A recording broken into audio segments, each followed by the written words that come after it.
네, 안녕하세요. 만점으로 향하는 미스브릿지 김민환입니다. 자, 우리 이제 5투 1강 되겠고요. 2학기 강좌입니다. 그래서 1-2 체크해 주시고, 자, 그래서 오늘은 이렇게 7페이지부터 10페이지까지 내용 살펴볼 거고요. 우리가 이 2학기 파트의 첫 번째 단원은 이제 5단원이 되겠습니다. 그래서 힘의 작용이라는 단원에서는 힘의 표현과 평형, 그리고 여러 가지 힘 한 4가지 정도 우리가 종류를 배우게 될 거고요. 그 다음에 마지막으로는 힘의 작용과 운동 상태의 변화, 이러한 내용들을 다루게 됩니다. 물화생지 중에서는 이제 물리에 관련된 파트가 되겠어요. 자, 그래서 오늘 할 내용들은 일단 첫 번째, 다른 학년과의 연계를 살펴볼 거고요. 두 번째에서 과학에서의 힘이라는 것이 뭔지 정의를 할 겁니다. 우리가 주변에서 힘이라는 용어를 많이 쓰거든요. 대표적인 것이 공부하기 힘들다. 근데 그때의 힘은 과학에서의 힘과는 내용이 달라요. 의미가 다릅니다. 그래서 과학에서의 힘이 어떻게 정의되는지 살펴보도록 할 거고, 자, 마지막으로는 나라는 힘의 합력과 평형. 힘이 2개 이상 존재할 때 그 힘들을 합칠 수 있는데 그것을 이제 합력이라고 하고, 그리고 그 2가지 힘의 관계에서 힘의 평형이라는 개념이 등장을 합니다. 그래서 이 흐름으로 가볼게요. 그래서 첫 번째는 다른 학년과의 연계입니다. 여러분이 초등학교 3학년 때 밀기와 당기기라는 걸 배웠고, 물체를 밀고 당길 때 드는 힘의 크기를 느낄 수 있다. 그렇죠? 물체가 무겁다. 그러면은 밀기와 당기기가 좀 힘들죠. 자, 그런 것들을 배웠어요. 그리고 이제 무게라는 개념에 대해서 배웠는데, 지구가 물체를 끌어당기고 있기 때문에 물체의 무거운 정도를 느낄 수 있다. 그래서 무게에 대해서 어느 정도 여러분들 개념을 배운 적이 있었고요. 그러니까 우리가 이번 단원에서도 무게를 중요하게 배웁니다. 그 다음에 이제 수평잡기를 통해 물체의 무게를 비교할 수 있다. 이런 내용도 배웠어요. 자, 그래서 우리가 이제 중학교 1학년 때는 힘의 정의를 배우고, 물체의 운동 상태나 모양을 변하게 하는 원인, 물체가 갑자기 멈춰있던 것이 굴러갑니다. 운동 상태가 변한 거죠. 그 원인은 바로 힘이 존재하기 때문이에요. 자, 이런 식으로 힘을 배우게 되고요. 그 다음에 이제 힘의 종류들 나오죠. 중력, 탄성력, 마찰력, 부력, 이런 힘의 종류에 대해서 배우게 될 겁니다. 그 다음에 이제 여러분들 고등학교 올라가면 통합과학 1, 그러니까 통합과학 1학기 파트가 됩니다. 보통 1학기에 통합과학 1을 다루고 2학기에 통합과학 2를 해요. 자, 그때는 이제 충격량과 운동량이라는 개념이 등장하는데, 물체가 충돌할 때 운동량이 변하게 돼요. 운동량은 나중에 배우도록 하고, 그때 물체가 받는 충격의 정도를 충격량이라고 합니다. 그래서 이때 이 충격의 정도에 힘과 관련된 개념들이 등장하기 때문에 이제 통합과학 1 이렇게 나온 거고요. 그 다음에 이제 물리학 평형과 안정성, 그래서 평형을 이루는 조건을 알고 다양한 구조물의 안정성을 비교할 수 있다. 물리학 이런 것들은 이제 선택 과목이기 때문에 여러분이 이 고르지 않은 친구들은 이제 물리학을 배우지 않아요. 그래서 요거는 그냥 참고하면 되겠습니다. 자, 그래서 7페이지에 있는, 페이지가 써 있지 않지만 이제 8페이지 앞장이죠. 자, 그래서 초등학교 3학년 때 배운 내용들 괄호 한번 채워볼게요. 물체의 무게, 물체의 무겁고 가벼운 정도를 무게라고 합니다. 무게. 물체의 무게를 정확하게 측정하기 위해서 사용하는 것이 저울이죠. 저울을 사용을 한다. 자, 저울의 종류와 쓰임새에서 처음에 등장한 것은 이제 체중계예요. 몸의 체중을 재는 거죠. 체중계. 그래서 몸무게를 측정할 때 흔히 사용하는 것. 그 다음에 이제 가정용 저울, 이름은 가정용 저울인데 안전뱅이 저울이라고도 많이 합니다. 그러니까 초등학교 때는 이제 가정용 저울 이렇게 등장했었고, 요리 재료의 무게를 측정할 때 사용을 한다. 이렇게 나와 있죠. 근데 이제 우리가 뒤에서 배우겠지만 사실은 여기 나와 있는 여기 단위를 보면 킬로그램 이렇게 써 있죠. 킬로그램은 무게의 단위가 아닙니다. 킬로그램은 질량의 단위인데 무게와 질량은 서로 다른 개념이에요. 그런데 무게를 재는 이 저울에 왜 킬로그램이 써 있는지는 이제 뒤에서 좀 배우겠지만 간단하게 설명하면, 어차피 여러분들이 이 무게를 재는 곳은 지구에서 잴 거 아닙니까? 그렇죠? 그래서 이 질량과 무게의 관계를 보정을 해서 여기에 질량의 단위를 써 놓은 거예요. 알겠죠? 실제로는 무게를 측정한 것이고 그것을 통해서 질량으로 환산해 놓은 눈금입니다. 자, 뒤에 선생님이 또 설명드릴 거예요. 가게에서 사용하는 전자저울도 있다. 그래서 채소와 과일, 고기 등의 무게를 측정할 때 사용을 한다. 그래서 이런 것들 배웠던 거고요. 자, 두 번째로는 이제 수평 잡기를 이용하여 두 물체의 무게 비교하기 이런 것도 해봤어요. 자, 어느 한쪽으로 기울어지지 않고 평평한 상태를 뭐라고 한다? 이거는 수평이라고 합니다. 수평. 자, 수평대나 양팔 저울을 이용해서 물체의 무게를 뭐 할 수 있어요? 비교할 수 있습니다. 받침점으로부터 서로 다른 거리에 놓았을 때 무게 비교, 만약에 서로 다른 거리에 놓았는데 이렇게 수평이 맞는다라고 하면 자, 여러분들 이제 시소도 많이 타봤을 거고 해서 경험적으로 알 겁니다. 어디로 갈수록 더 무거워지죠? 그렇죠? 어디로 갈수록 이 누르님이 세져요? 끝으로 갈수록. 그렇죠? 근데 지금 여기는 끝으로 가 있고 여기는 끝이 아니에요. 근데 그래도 이 수평이 맞는다라고 하는 것은 자, 이쪽 물체가 만약에 끝으로 가면 어디로 기울겠어요? 이 오른쪽으로 기울겠죠. 그렇죠? 그러니까 이 빨간색 물체가 더 무겁다 이렇게 생각할 수 있겠죠. 그래서 수평일 때 받침점에서 더 뭐한 물체의 무게가 더 무겁다? 가까이에 있는 물체가 더 무거운 겁니다. 수평이 맞을 때요. 자, 이런 거 배웠었고요. 그 다음에 네 번째, 물체를 받침점으로부터 각각 같은 거리에 놓았을 때 무게 비교. 수평일 때는 두 물체의 무게가 같은 거예요. 같다. 다음에 기울어졌을 때는 어디가 무거운 거예요? 같은 거리니까. 당연히 여기. 그렇죠? 그래서 더 기울어진 쪽에 있는 물체가 무겁다. 너무 당연합니다. 자, 이렇게 해서 초등학교 때 배웠던 내용 살펴봤고요. 자, 이제 본격적으로 8페이지로 넘어가면 힘의 표현과 평형 1단원. 그래서 중단원 1단원은 우리 힘의 표현과 평형이 되겠습니다. 자, 처음에 나오는 것이 이제 과학에서의 힘이죠. 과학에서의 힘. 정의 나옵니다. 물체의 운동 상태나 모양을 자, 여기서 표시하세요. 변하게 표시하세요. 변하게 하는 원인이다. 자, 물체가 가고 있어요. 근데 멈추게 했습니다. 그러면 운동 상태가 변한 거죠. 가던 것이 멈췄으니까. 이때 그러면 그 물체를 정지시킨 원인은 뭐다? 바로 힘이다. 힘이 가해진 것이다. 이렇게 정의할 수 있고 또는 고무 차력이 있는데 고무 차력이 찌그러졌습니다. 모양이 변했죠? 왜요? 힘이 가해졌기 때문에. 자, 이렇게 운동 상태나 모양이 변했다. 그러면 그것을 변하게 하는 원인이 무조건 뭐예요? 힘이다. 이렇게 정의를 합니다. 물론 힘이 가해진다고 해서 무조건 운동 상태나 모양이 변하는 것은 아니죠. 예를 들어서 벽을 밀어요. 분명히 힘은 존재합니다. 그러나 운동 상태나 모양이 변하지 않죠. 그래서 변했을 때 원인을 물어보면 힘이고 힘이 가해져도 변하지 않는 경우도 존재하는 거예요. 자, 일단 그렇게 이해하시고 운동 상태라는 것은 두 가지로 우리가 나눌 수 있는데 물체의 속력과 운동 방향입니다. 가던 물체를 가던 방향으로 세게 밀면 더 빨라져요. 그렇죠. 속력이 변한 거예요. 운동 상태가 변한 거죠. 힘이 가해졌기 때문이고 자, 그 다음에 운동 방향만 변하는 경우가 있습니다. 가고 있는 물체의 수직 방향으로 힘을 가하면 방향만 틀어져요. 속도는 그대로인데. 자, 그래서 물체의 운동 상태라고 하는 건 두 가지로 나눈다. 뭐랑 뭐다? 속력과 운동 방향이다. 자, 이것을 기억해 두시고 그러니까 힘이 작용되면 세 가지 중에 하나가 변할 수 있다. 이렇게 생각할 수 있겠죠. 속력이 변할 수 있고 운동 방향이 변할 수 있고 모양이 변할 수 있다. 물론 두 개 이상이 한꺼번에 변한 경우도 물론 존재합니다. 좀 이따 할 거고요.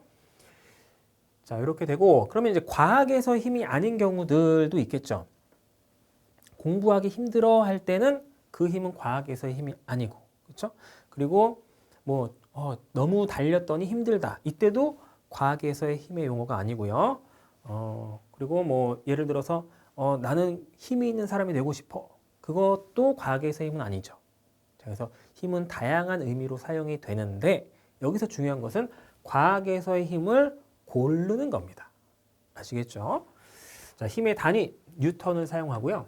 가장 많이 쓰는 게 이 뉴턴 단위입니다. 다른 힘의 단위도 존재해요. 킬로그램, 우리가 킬로그램은 질량인데 킬로그램 F 요것도 힘의 단위로 쓰긴 합니다.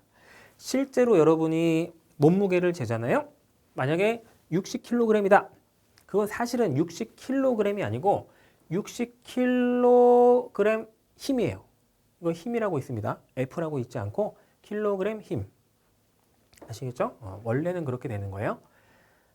그 무게이기 때문에 여러분이 아까 선생님이 얘기했지만 이 체중계는 사실은 뭘 재는 거다? 무게를 재는 거다. 근데 킬로그램은 질량의 단위이기 때문에 어울리지 않아요.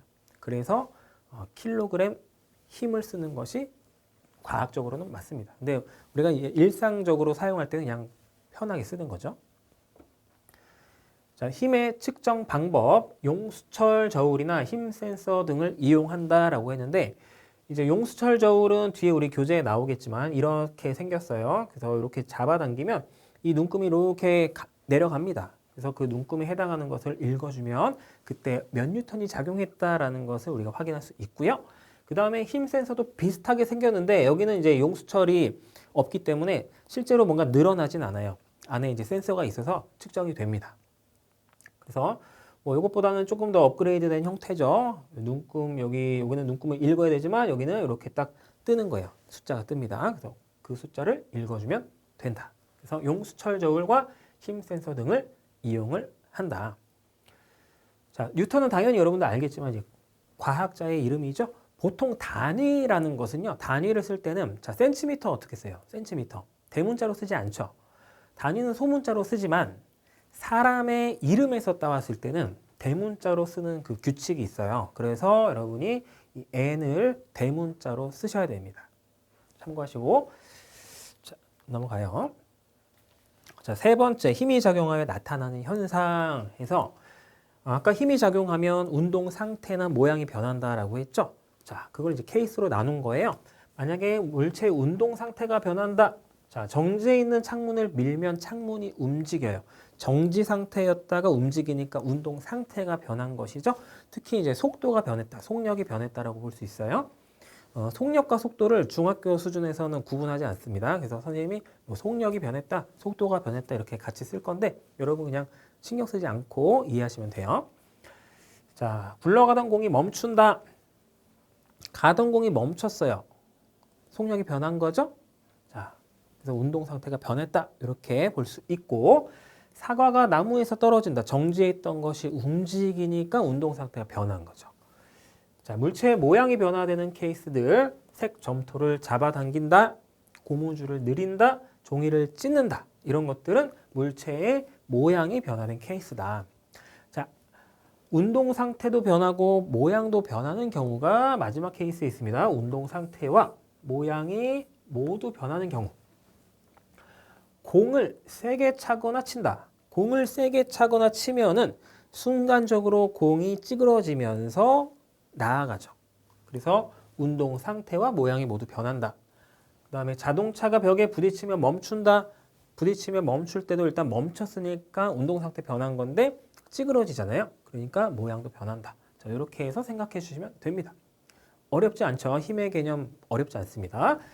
자, 플러스 강의 보면 힘이 작용하여 나타나는 현상이 아닌 경우라고 했고 물질의 성질이나 상태가 변하는 것은 힘의 작용이 아니다. 자, 힘의 작용으로 인한 현상이 아니다. 이렇게 정리를 해둡니다. 못이 녹슨다라는 것은 외부로 딱 봤을 때는 뭔가 모양이 변하죠. 녹슬면은. 그쵸? 은빛 이렇게 반질반질 하다가 녹슬면은 왜 구릿빛 이렇게 녹슬잖아요. 그럼 모양이 변했다라고 볼 수 있어요. 근데 힘이 작용한 게 아니고 이거는 이제 다른 반응, 산소와 결합한 것 때문에 그런데 어쨌든 간에 성질이 변한 경우입니다. 됐죠? 그래서 이런 것들은 힘이 작용한 경우가 아니다. 자, 물이 끓는다나 뭐 아이스크림이 녹는다 이것도 외형적으로 보기에 모양이 변하죠. 근데 모양이 변했다고 해서 전부 다 힘이 작용한 건 아니란 얘기입니다. 이러한 상태 변화, 지금 아래쪽에 있는 것은 상태 변화잖아요. 우리가 이제 1학기 파트에서 다뤘죠. 상태 변화. 그래서 물이 끓는다, 기화, 아이스크림이 녹는다. 이거는 뭐죠? 융해죠. 이러한 상태 변화는 힘이 작용하는 것이 아닙니다. 자, 다시 정리하면 물질의 성질이 변하거나 상태가 변하는 것은 힘의 작용으로 보지 않습니다.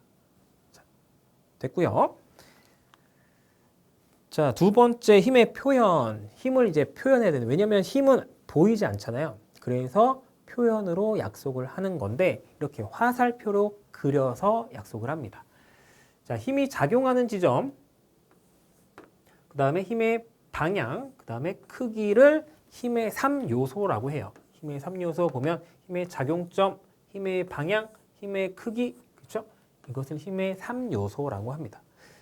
그래서 화살표로 나타낼 때 화살표의 이 시작 지점 있죠? 화살표의 시작점에서 힘의 작용점 이렇게 표시가 되어 있고요.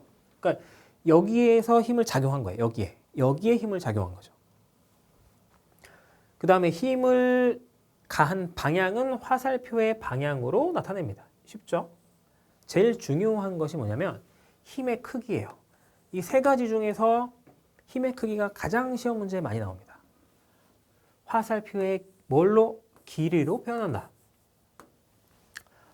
왜 이게 자주 나오냐면 두께로 나타낸다 이런 오답이 많이 나와요. 두께 아닙니다. 화살표의 두께 아니다. 써놓으세요. 길이로 나타냅니다. 길이. 그래서 두께는 아무 의미 없는 거예요. 화살표의 길이로 힘의 크기를 나타낸다. 길게 그렸으면 힘이 큰 거겠죠.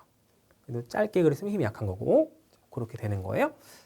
자, 그래서 힘을 화살표로 나타낸다. 힘의 3요소, 작용점, 방향, 크기. 자, B파트 보시면 이제 나란한 힘의 합력과 평형 요 내용이 등장하고요. 힘의 합력입니다. 힘을 합치는 거죠. 합력. 물체에 둘 이상의 힘이 동시에 작용하면 그 힘을 합칠 수가 있는데 이와 같은 효과를 나타내는 하나의 힘을 힘의 합력이라고 합니다. 우리가 중학교 수준에서의 합력은 굉장히 단순한 것들만 배우기 때문에 쉬워요. 더하기만 또는 빼기만 할 수 있으면 충분합니다. 자, 두 힘이 같은 방향으로 작용할 때 그림 보면 지금 두 친구가 같은 방향으로 물체를 밀고 있는데 한 친구는 50N, 한 친구는 30N으로 밀면 총 합력은 몇이다? 더하면 되니까 80N이다. 어렵지 않죠? 자, 그래서 두 힘의 방향이 같으면 그냥 더합니다. 끝이에요. 그 다음에 두 힘이 만약에 정반대 방향으로 작용한다 그러면 어떻게 될까요? 자, 보시면은 한 친구는 50으로 왼쪽으로 밀고 한 친구는 30N으로 오른쪽으로 밀어요. 그러면 어떻게 될까요? 이거는 당연히 그러니까 이 오른쪽과 왼쪽 힘을 서로 빼겠죠. 그렇죠? 그 차이만큼만 나중에 존재하겠죠. 자, 그래서 20N의 힘만 남습니다. 큰 힘에서 작은 힘을 빼주면 돼요. 그냥. 그 다음에 방향은요, 더 센 방향을 따르겠죠. 그럼 지금 이 오른쪽에 있는 학생이 더 강하니까 이 물체는 왼쪽 방향으로 20N의 힘을 최종적으로 받을 거예요. 그쵸? 그래서 합력은 20N이다. 방향 물어보면 왼쪽 방향이다. 이렇게 해주시면 됩니다. 자, 그래서 큰 힘의 방향과 같다. 큰 힘의 방향과 같죠, 당연히. 큰 힘의 크기에서 작은 힘의 크기를 뺀 값, 차이만큼이 최종적인 합력이다. 이렇게 됩니다. 자, 그래서 같은 방향, 반대 방향으로 할 때 이런 식으로 합쳐주면 되겠고, 뒤에 우리가 이제 알짜 힘이라는 용어가 등장하거든요. 근데 앞에서 먼저 설명하면 여러분이 그냥 공부할 때는요, 합력과 알짜 힘 같은 것이라고 보고 공부해도 무방합니다. 큰 차이 없어요. 그래서 이 물체에 작용하는 알짜 힘이 80N이다. 그래서 합력이 80N이랑 똑같은 거고, 이 물체에 작용하는 알짜 힘이 20N이다. 그러면 그냥 합력이 20N인 거예요. 그래서 알짜임 괄호치고 합력 보통 이제 그렇게 나오기도 하고요. 두 용어는 구분하지 않습니다. 아시겠죠? 자, 힘의 평형 상태다. 자, 뭐냐면 물체에 작용하는 두 힘의 합력이 또는 뭐 두 개 이상일 수 있어요. 어쨌든 두 개 이상의 힘의 합력이 몇이다? 0이어서 물체가 아무런 힘을 받지 않는 것처럼 보이는 거예요. 실제로는 힘이 작용하는데 아무런 힘이 작용하지 않는 것처럼 보이는 거죠. 왜냐? 합력이 0이니까. 자, 물체가 우주라고 생각해 볼게요. 우주에서 선생님이 어떤 물체를 던졌어요. 자, 손을 떠났습니다. 그럼 그 물체는 어떤 운동을 하냐면 최종 선생님의 손을 떠난 상태의 속도를 쭉 유지하면서 무한 직선 운동을 해요. 같은 속도로 쭉 나갑니다. 이때 물체가 받는 힘은 0이거든요. 왜냐? 아까 힘이 뭐예요? 물체의 운동 상태나 모양을 변하게 하는 원인이라고 했죠. 근데 자, 쭉 가는 상태는 어때요? 운동 상태가 변하지도 않고 운동도 모양도 안 변하죠. 그러니까 그 물체는 받는 힘이 0입니다. 맞죠? 자, 그다음 선생님이 물체를 이제 지구로 왔어요. 자, 지구에서 바닥에서 물체를 쭉 끌어당겨요. 힘은 가하고 있죠. 근데 일정한 속도로 끌어당겨요. 일정한 속도. 자, 우주에서 일정한 속도, 즉 속도가 변하지 않는 거죠. 속도가 변하지 않을 때 힘은 몇이다? 0이었죠.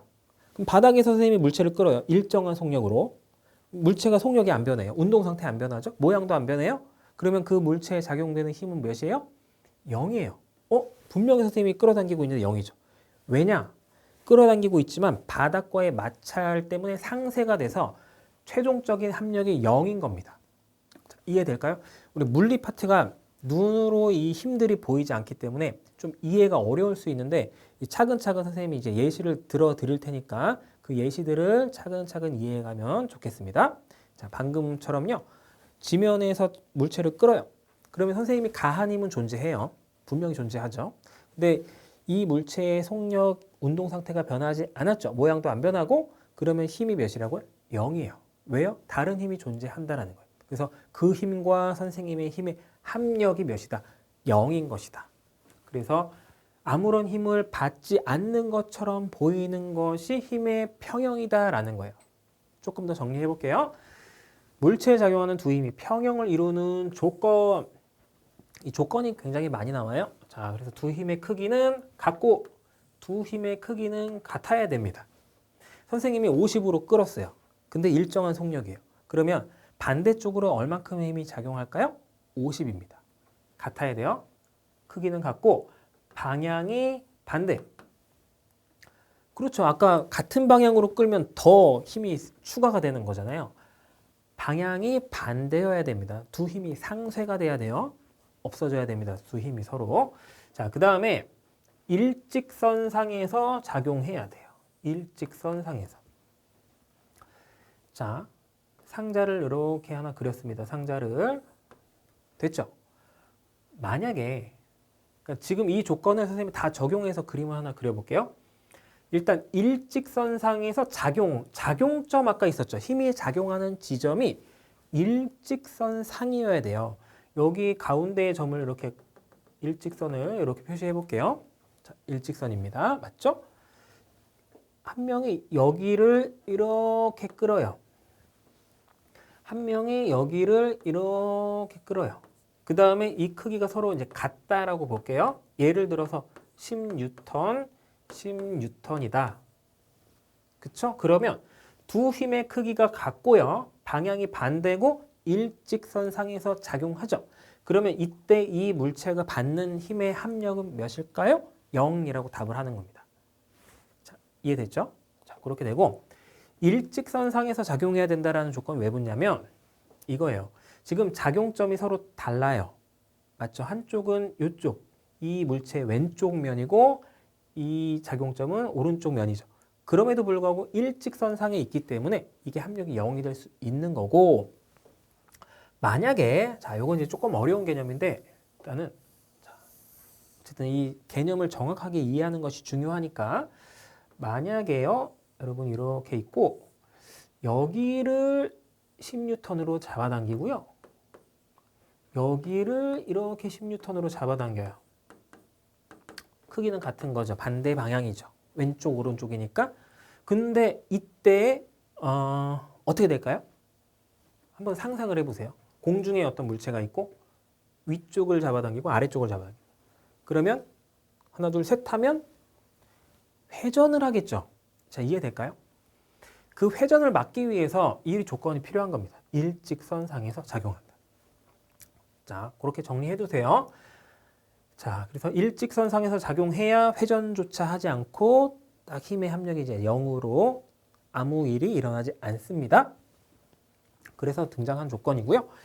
자, 밑에 힘의 평형을 이루는 이에 자석끼를 서로 미는 힘을 이용해서 초록색 고리 자석이 공중에 멈춰 있는 모습이다. 자, 지금 A 고리가 멈춰 있거든요.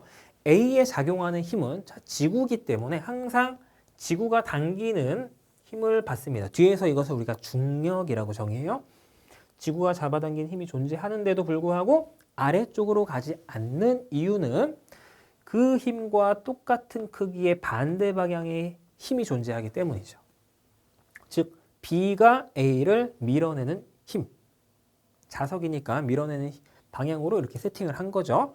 자, 그래서 이 두 힘이 크기는 같고 서로 반대 방향이며 지금 여기 기둥에 껴있기 때문에 서로 일직선상에서 힘이 작용을 합니다. 자, 그래서 A가 정확하게 힘이 작용하지 않는 것처럼 운동 상태도 변하지 않고 모양도 변하지 않더라 라는 거죠. 초록색 고리 자석 A에는 아래에 있는 자석 B가 위로 밀어 올리는 힘과 지구가 A를 아래로 당기는 힘이 작용한다. 힘이 뭘 이루어요? 힘이 평형을 이루어서 정지해 있다. 이렇게 정리할 수가 있겠죠.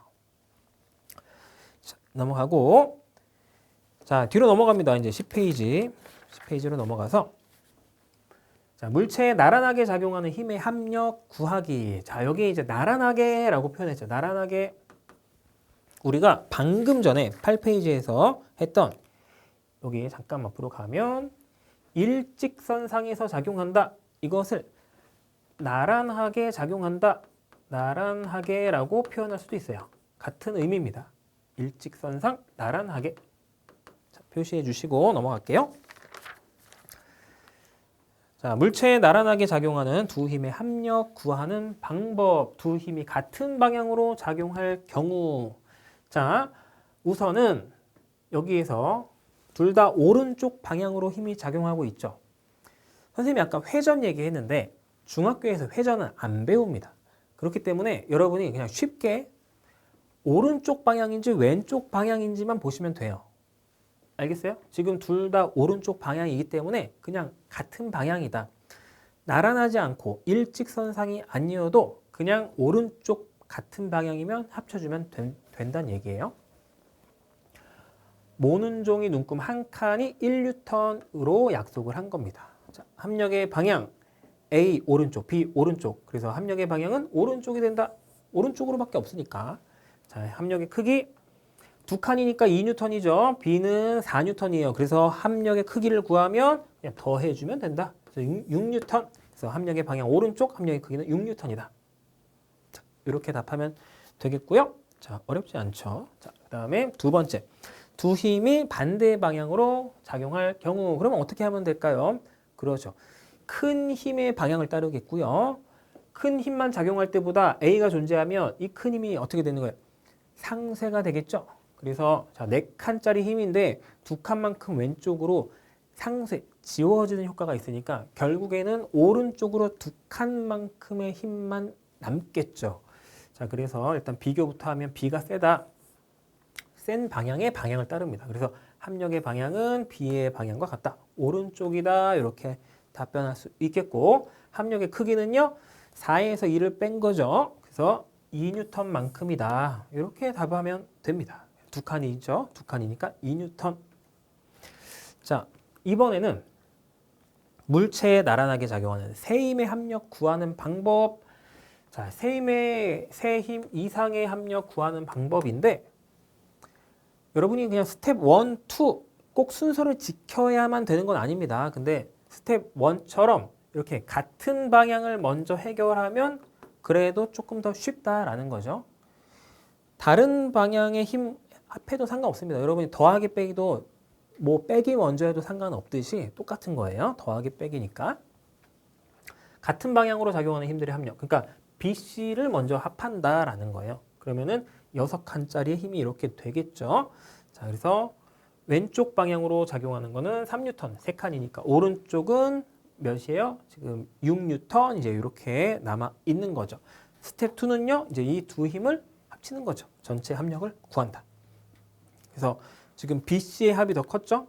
지금 여기에서 6칸, 그쵸? 여기는 3칸이니까 요것만 있는 것보다 왼쪽으로 3칸 힘이 존재하면 여기서 3칸이 지워지는 겁니다. 그래서 오른쪽으로 3칸만 남는다. 따라서 전체 합력의 방향 오른쪽이고 합력의 크기는 3N이다. 이렇게 차근차근 해주시면 되겠습니다. 자, 유제 한번 풀어볼게요. 그림과 같이 한 물체에 두 힘이 작용하고 있다. 다음 모는 종이 한 칸은 10N이다. 이때 물체에 작용하는 전체 합력의 크기와 방향을 쓰시오. 자, 한 칸, 두 칸, 세 칸, 네 칸, 5칸짜리니까 몇 뉴턴? 50N이 왼쪽 방향으로 작용하고 있고요. 그다음 오른쪽 방향으로 한 칸, 두 칸, 세 칸이죠. 30N의 힘이 오른쪽으로 작용하고 있어요. 그러면 일단 방향은 A 방향을 따르겠죠? 더 크니까요. 그래서 방향은 왼쪽. 그 다음에 전체 합력의 크기 둘의 차이만큼 20N. 항상 단위를 쓰세요. 자, 단위 N, 대문자 N 이렇게 해서 뉴턴이라고 읽습니다. 자, 유제 2번. 자, 그림은 한 물체에 세 힘이 작용했을 때의 모습이다. 한 칸은 10N이다. 왼쪽 방향으로 작용하는 힘들의 합력의 크기를 쓰시오. 자, 이 두 크기는 한 칸과 세 칸이니까 몇 칸? 네 칸이 되죠? 그러니까 몇 뉴턴? 40N이다. 됐고, 이번에는 전체 합력의 크기와 방향을 쓰시오. 자, 왼쪽으로 네 칸이고요. 오른쪽으로 하나, 둘, 셋, 넷, 5칸. C가 더 세네요. 그러니까 오른쪽 방향이겠고, 방향은 오른쪽. 다음에 크기는 여기서 50N이죠? 아까 여기 40이었어요. 둘의 차이는 10N. 그래서 10N만큼 오른쪽으로 힘이 작용하는 상태다. 자, 이렇게 계산해 주면 되겠습니다. 자, 그 다음에 다시 앞으로 넘어갈게요. 자, 9쪽 개념 쏙쏙 해결해 보도록 하겠습니다. 자, 과학에서 힘, 과학에서의 힘은 물체의 운동 상태나 운동 상태나 모양을 변하게 하는 원인이다 라고 했습니다. 힘의 단위 뉴턴 N이라고 쓰고, 다음에 힘의 표현, 힘의 크기, 힘의 방향, 힘의 뭐를, 자, 힘의 3요소죠. 크기와 방향과 힘의 작용하는 지점, 작용점을 화살표로 나타낸다. 이때 힘의 크기는 뭘로 나타낸다? 화살표의 길이로 나타낸다. 자, 여기서 선생님이 변하게 하는 아까도 중요하다고 했는데, 자, 우주에서 쭉 가고 있는 물체에 어떻게 운동한다고요? 속도가 변하지 않고 쭉 나아간다고 그랬죠? 그러면 그 물체에 작용하는 힘은 있어요, 없어요? 없는 거예요. 아무것도 변하지 않았기 때문에. 자, 이렇게 됩니다. 선생님 아까 이제 벽을 미는 것 예시를 들었는데, 엄밀하게 얘기하잖아요. 그러면 벽을 밀 때도 사실은 모양이 조금 바뀌어요. 그거는 근데 미시세계이기 때문에 원자 수준, 여러분 원자 아직 배우지 않았는데 입자 수준에서는 약간의 변화가 있는 거예요. 그러니까 힘을 가하면은 운동 상태나 모양이 어쨌든 간에 변하긴 한다. 변하지 않았으면 힘이 존재하지 않는 것이다. 자, 이렇게 정리하면 되겠습니다. 자, B, 나란한 힘의 합력과 평형입니다. 자, 힘의 자, 둘 이상의 힘이 동시에 작용할 때 이와 같은 효과를 나타내는 하나의 힘, 하나로 정리한 것을 힘의 합력이라고 하죠. 힘의 합력이라고 합니다. 자, 물체에 작용하는 두 힘의 합력이 0이어서 물체가 아무런 힘을 받지 않는 것처럼 보이는 상태를 뭐라고 하나? 힘의 평형 상태다라고 하죠. 힘의 평형 상태. 평형 상태가 되는 조건이 뭐였죠? 세 가지가 있었는데 일단 힘이 서로 같아야 되고 그 다음에 두 번째 반대 방향이어야 되고 힘의 작용점이 일직선상에 나란하게 있어야 된다. 되겠죠? 자, 오른쪽에 문제 풀어보도록 할게요. 1번 과학에서의 힘이 작용할 때 나타날 수 있는 현상을 보기에서 모두 고르시오. 자, 모양이 변하거나, 그렇죠? 그 다음에 상태인데 운동 상태는 두 가지가 있습니다. 운동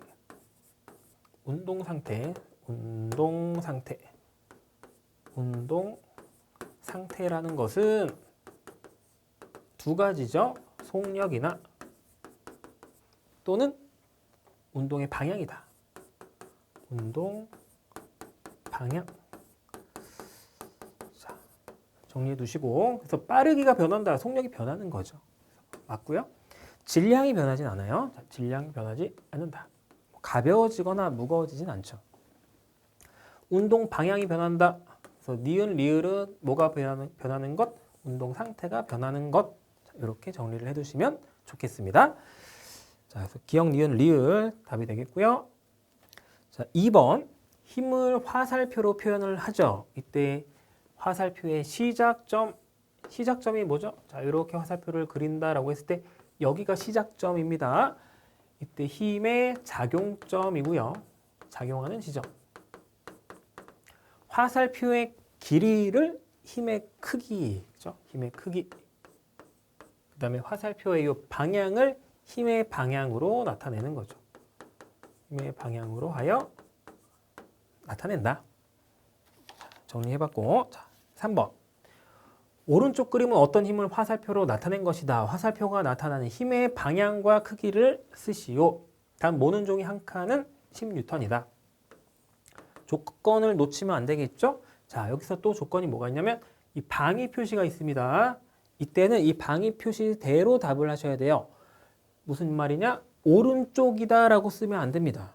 뭐라고 써야죠? 동쪽으로 써야 돼. 동쪽으로. 방위 표시가 있으면 이쪽이 서, 남, 북이라고 한 거기 때문에 이대로 써야 됩니다. 오른쪽이다라고 하면 감점될 수 있어요. 자, 따라서 방향이 동쪽이 되겠고요. 다음에 크기 몇 칸이죠? 한 칸, 두 칸, 세 칸이죠? 30N 이렇게 답을 하면 되겠습니다.